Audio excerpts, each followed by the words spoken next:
Hey, good day everybody. Gordon Ramsay, the Wichita Police Chief. Today we're going to talk about juvenile crime and some of the stats that we saw in 2020. And there were some concerning trends. As we continue to see our violent crime rates go up, juveniles are involved in many of them.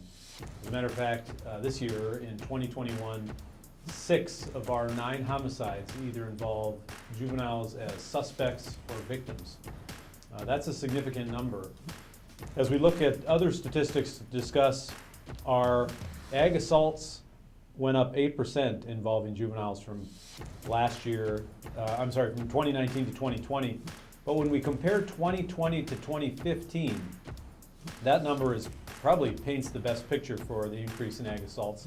In 2020, we had 402 ag assaults, either where juveniles were victims, suspects, or arrested.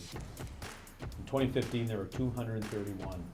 So we're up to 402 in 2020, up from 231 in 2015.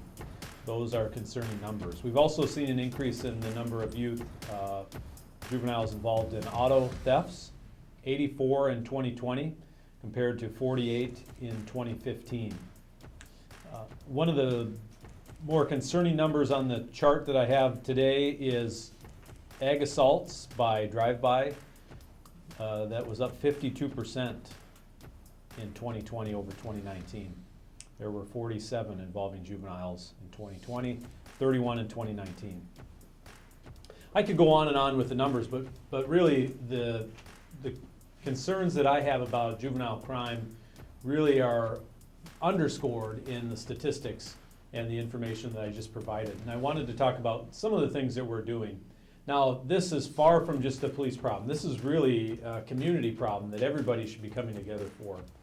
But some of the things that we've done, last year we created the Juvenile Intervention Unit, which is a group of officers that focus on getting to youth that are on the edge of crime or committing crime, just dipping their toe in, and trying to divert them from the system, get them the resources and help they need so that they do not end up with a life of crime.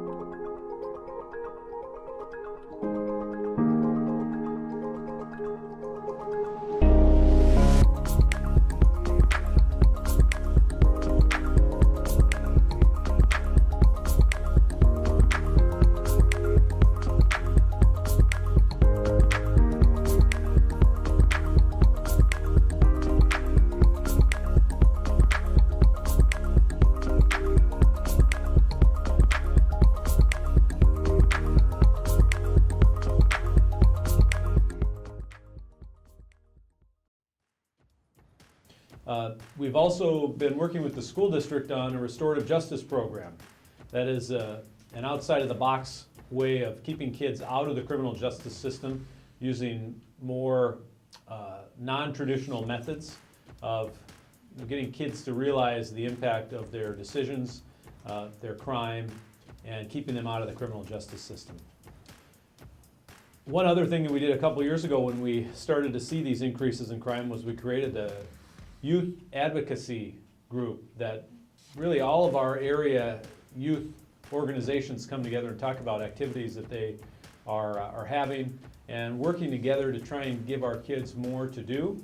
Because as we've seen with COVID, we believe that the idle time from not being in school and not having sports and activities is leading to a lot of these increases that we saw last year.